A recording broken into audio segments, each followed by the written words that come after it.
nerdrotic.com. Remember in Lord of the Rings 4, The Fellowship Awakens, a mysterious girl named Sorana who raised herself in Mordor meets Aragorn, and he likes her so much he gives her the kingdom of Arnor and Gondor and then dies needlessly at the hands of his own son Eldarion?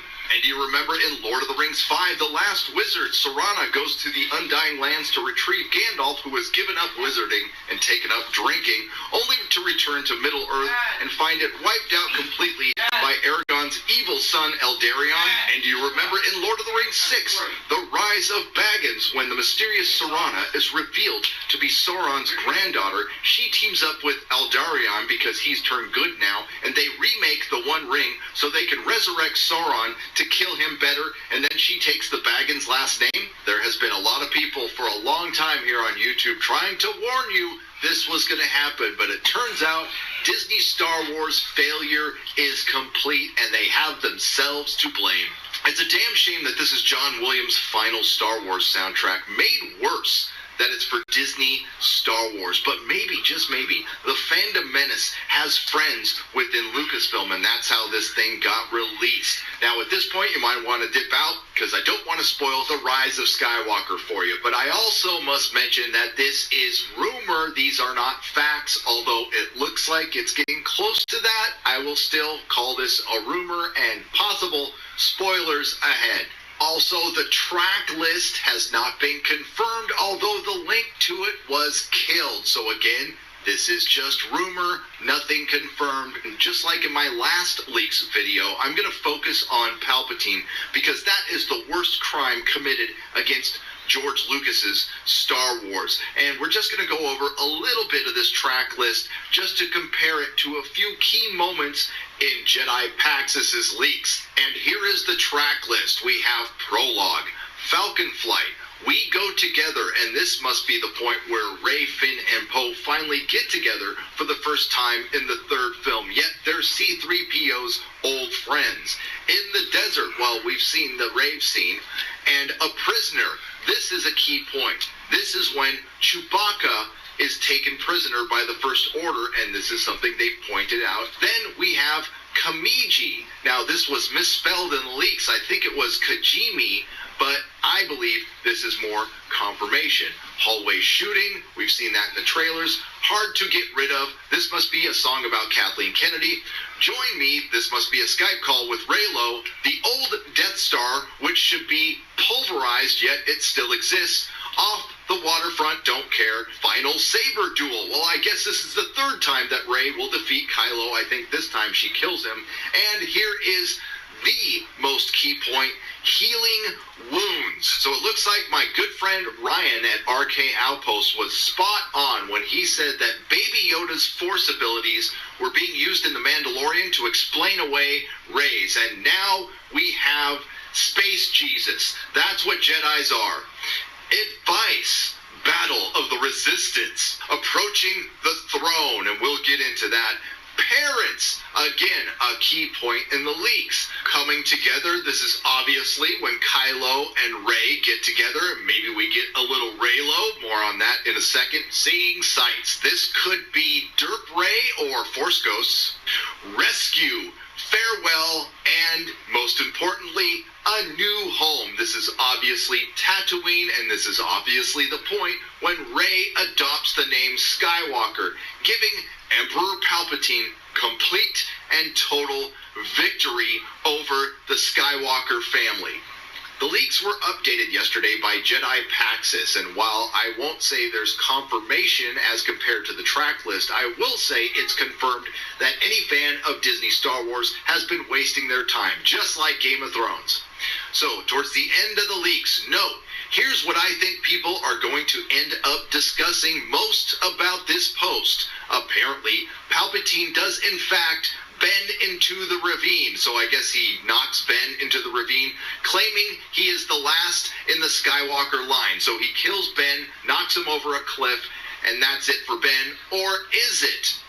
Rey hears voices such as Yoda, Luke, Leia, Mace Windu, and others who give her the strength to stand up. Now, I find this hard to believe that, Rey, we need the help of any men, dead or alive. That's why they wasted Luke. That's why they didn't give her a father who raised her. I can see the ghost of Leia giving her encouragement and nobody else, so we'll see if that happens. Palpatine tries to lightning her, but she blocks it with one of the sabers, but it seemingly brings her to a stalemate. Then she finds the strength to get another saber, makes an X formation, and this allows her to deflect the lightning from Palpatine back toward him.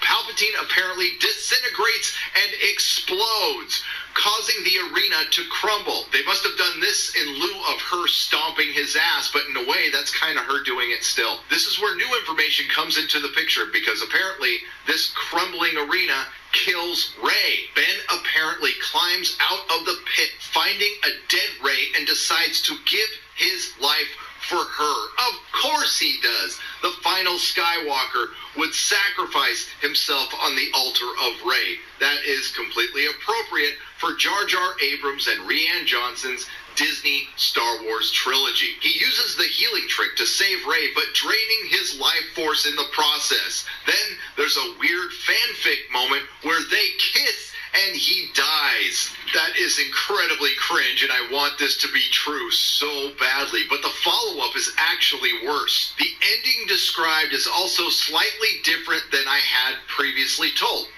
Rey didn't disassemble Luke and Leia's lightsaber. She came to the moisture farm to bury them. She now has a black-gray handle lightsaber, which she ignites to show a yellow blade. She and BB-8 are the only ones present until a woman appears asking her her name, to which she says, Rey? Rey who? Then, seeing Luke and Leia's ghosts in the distance, replies, Rey Skywalker, as she clearly sees them as the parents she never had, because she never really had them. She didn't spend that much time with them. And then she watches the twin sun sunset because Jar Jar Abrams is a complete hack. Can't help but think about my coverage of Game of Thrones Season 8 with my good friend Dictor Van Doomcock. We were live after every episode, and watching the tone of the crowd change was a bit hilarious, and watching us completely freak out was probably hilarious too. Now, the first two episodes were innocent enough. Everybody was feeling optimistic, although I hated Season 7. But when we got to The Long Night, that's when Dictor Van Doomcock and I dipped out of the series completely, but there were still people hanging on. Then we got the bells, and more people got pissed, but there were still people hanging on. Then, after the Iron Throne, the rest of them realized that they had been wasting their time on this series, and that is going to be the case with The Fall of Skywalker when you hear this. Is there any explanation of how Palpatine survived the return of the Jedi? It is very ambiguous. He's not really alive. It's pretty horrific in that he's basically a corpse puppet on some sort of rigging, but he's able to speak through the body via spirit. He's also all the souls of the past Sith in the body. Eventually, he manages to restore life to the body, though. I can't recall if they directly mention how the body was still intact, but it was sort of horror mad scientist lab, so it might not be his original. This is where Jar Jar Abrams does not subvert my expectations. I expected him not to explain where Palpatine comes from because he doesn't have the talent to do it, and he doesn't have the respect of anybody else because he thinks he is God, although he seems like the most humble and sweetest man in Hollywood. But I judge a man by his actions, not by his words. Look what he did to Star Trek. One of the first things he wanted to do when he took on that franchise was blow up Vulcan. So how much respect do you think he actually has for George Lucas's mythology, George Lucas's canon? None at all. But you know what? He's got a co-signer on this as well, who also believes that canon and mythology and Star Wars memories are a burden. The fact that we call it modern mythology is something they mock and do not respect. Remember last summer when Disney employee and director of Thor Ragnarok, Taika Waititi, said, "I'll ruin your mythos in a minute, baby"?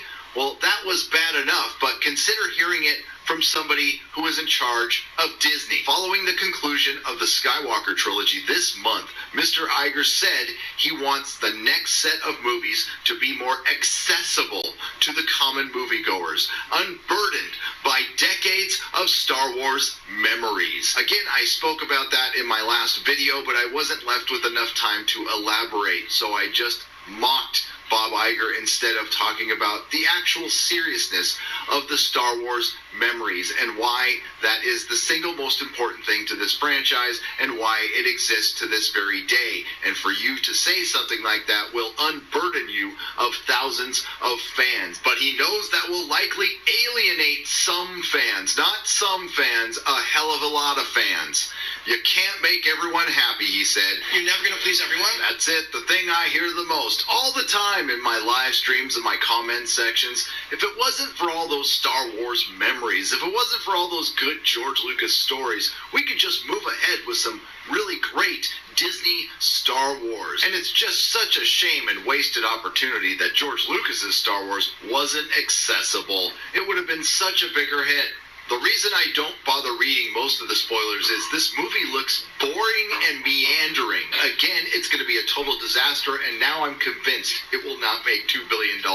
It will be the lowest grossing Star Wars film out of the Disney trilogy. I'm going to go out on a limb and say that, unless there's a lot of suckers out there, which there might be, but I can't see people going back and watching this over and over again. It looks like we're going to get a couple of minutes of Leia and a couple of minutes of Luke at the very most. Do we see any Force ghosts in this movie? In response to my previous comments that we see Luke and Leia and hear the voices of several others. You're spot on with the voices. They reach out to Rey in her time of need. Of course they do. You also get Mace Windu, Yoda, and Luke, some of the more prominent voices that I can recall. Correct on the ghost appearances too, although there's a weird ghost vision scene in which Luke explains he was training Leia and she felt a disturbance. They aren't the ghosts of Luke and Leia, but they are ghostly. I don't know what that means, and more importantly, I don't care. So it turns out all the previous Jedi were just stepping stones for the almighty Space Jesus Rey. Does Kylo Ben really die in the movie? The pit doesn't kill him, but that does happen. Goes on to explain what I wrote above, pretty much verbatim. What about Matt Smith? I googled Matt Smith because the guy didn't know who he was, and I don't remember seeing him. Matt Smith, you regret leaving Doctor Who now? This sounds bloody awful. So you might be better off not actually seeing the film at all. I wish I didn't have to see it, but I do for the channel. But I will be honest with you, if I didn't have a channel, I would not be going to this movie. Well, I looked forward to the ranks of the Fandom menace growing as we near the end of the Disney Star Wars battle and head towards 2020, where we have Star Trek Picard, Star Trek Discovery, Doctor Who, and of course, Marvel Phase 4. Now, if these things turn around, that would be great. Then our work here is done. But as far as Disney Star Wars is concerned, the damage is done. There is no undoing this. You can't unmake the soup. You can't put the soy milk back into the movie. But you do get a consolation prize, Baby Yoda. Until next time, everybody have a great day. Please like, share, and subscribe, and I will see you in the next video.